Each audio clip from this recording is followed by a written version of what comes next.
Hello everybody, it's great to be here with you live and be able to ask or answer some of the many questions that are being brought up lately about my message and who I am. So the first question was, how did I get my name and what does that mean? I guess the first thing to say would be that I had no idea that I was little grandmother until I was 30. Growing up having a Native American mother, I attended several powwows, several meetings with the grandfathers, things like this. As a young child, I remember one instance in which I was sitting with my family of the Sioux tribe, and of course, being the little blonde white girl mixed in with all of my Native American family made me feel a little out of place, but at the same time I was completely intrigued by it. And I was quite young, I would say about 8 years old, when we sat and watched a very particular sacred ceremony that the grandfathers were doing, and the elders of the tribe, and they stopped. They stood up and they came and picked me up out of the crowd and set me down and gave me a blessing. I had no idea what was happening at the time. Everything was spoken in Lakota, which I didn't understand very much about. Thinking back, I can remember little things like that happening, but it was kept very quiet until I was 30 years old, and I got a phone call saying that the indigenous tribes have been watching me grow up since I was a little girl, knowing that I would be the fair-haired child they would call little grandmother. So they knew and I didn't. It was pretty interesting to find out, getting that phone call, having them tell me that they knew that the grandmother's past had been teaching me, which indeed was happening. As a little girl, I didn't know where these voices were coming from. They always addressed me as child, and then they would teach me very, very specific lessons about the planet, about each other, about how to love in a bigger way, or how to respect nature, these sorts of lessons. And I had been receiving those since about 8 years old. And so to receive that phone call at 30 and them to say that we know you've been being taught by the other side, and that made me feel pretty good, because then I wasn't crazy. Somebody else knew what I was going through.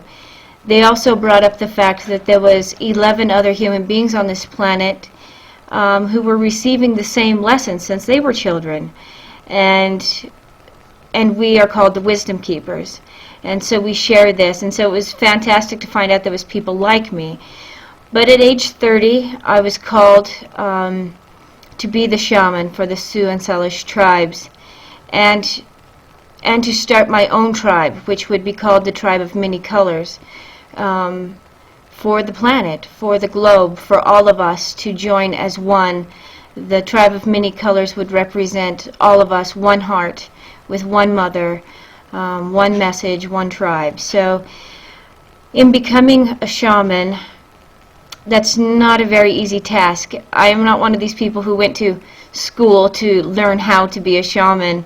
It's something that I've been initiated into since a very, very young age, and then at age 30 I accepted the calling, and we went through the rituals in which I became the shaman. A lot of fasting, a lot of prayer, a lot of offerings. And so to answer your question, where did I get the name Little Grandmother? After knowing all of these different indigenous tribes and cultures, they've said they've been waiting for me for a few hundred years, for the fair-haired child to come who would be called Little Grandmother. I received my sacred bundles, in which some of these things, the staffs, some of my medicine, are hundreds of years old. They were made hundreds of years ago for me and have been kept for this time. And so as soon as I did become little grandmother, the shaman, the wisdom keeper, medicine started coming to me from all over the planet: Australia, the different tribes of North America, Europe, the indigenous people from the north. So they knew I was coming before I did, and I just had to step into this and try to honor it and do the very, very best I can, which I'm still trying very hard, not to let anybody down. Before revealing some of the prophecies for this year, 2010, please tell us if you see any major things happening in the year 2012 and how human beings can prepare best for the coming changes. Are the major light waves coming from the sun? Well, those are some big questions. 2012, you know, everybody has something to say about that, it seems like, and there's all these books on 2012 and everybody talking about how the world's going to change and how the world's going to end.